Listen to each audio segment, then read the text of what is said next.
Hello বন্ধুরা, আসসালামু আলাইকুম। কেমন আছেন সবাই? আলহামদুলিল্লাহ, রমজান মুবারক, আমি ভালো আছি। তো রমজানের আরেকটু কেনাকাটা করে নিলাম। আবারও চলে গিয়েছিলাম সন্ধ্যার পরে আড়ংয়ে। তো দুইটা ড্রেস নিয়েছি এবং মেয়ের জন্য আরেকটা ড্রেস নিয়েছি। আসলে ভিডিওটা করা ছিল আগের দিনের, তো ভয়েস দিতে সময় পাইনি, আসলে একদমই ব্যস্ত। তাই আপনাদের মাঝে সেটাই শেয়ার করলাম।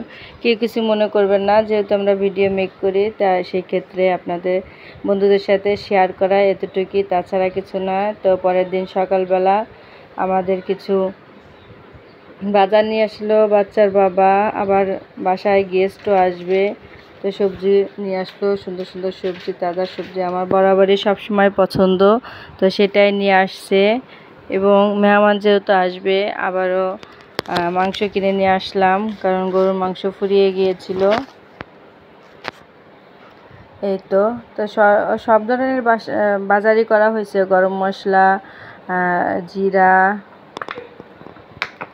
এইখানে পোলাও চাউল, সাবান, মানে নিত্য প্রয়োজনীয় যে যে জিনিসগুলো লাগবে সেগুলাই এখানে নিয়ে আসা হয়েছে। ময়দা নিয়ে এসেছে, হলুদের গুঁড়া।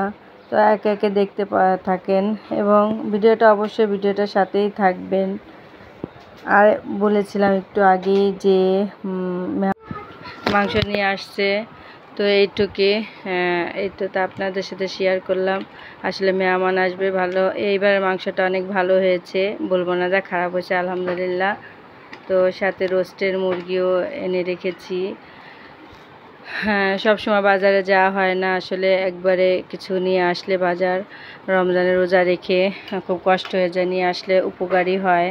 তো সাথে গরুর মাংসের সাথে মুরগিও নিয়ে আসছিল বাচ্চার বাবা।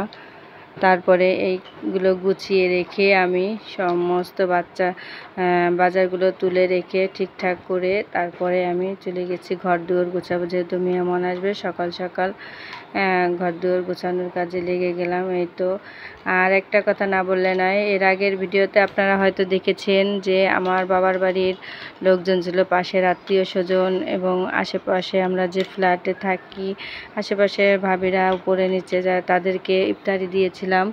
এখন আবার আমার শ্বশুরবাড়ির লোকজন সবাইকে বলছি, কারণ তারা সবাই 20 রমজানের পরে আসতে চেয়েছিল, ছুটি হবে সেই অনুযায়ী, তাই তাদের আবার দাওয়াত করলাম।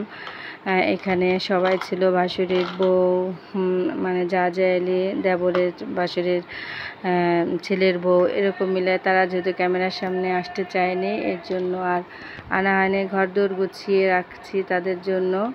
তো পরবর্তী ভিডিওতে দেখতে পাবেন আমি তাদের জন্য কি কি অ্যারেঞ্জ করেছি।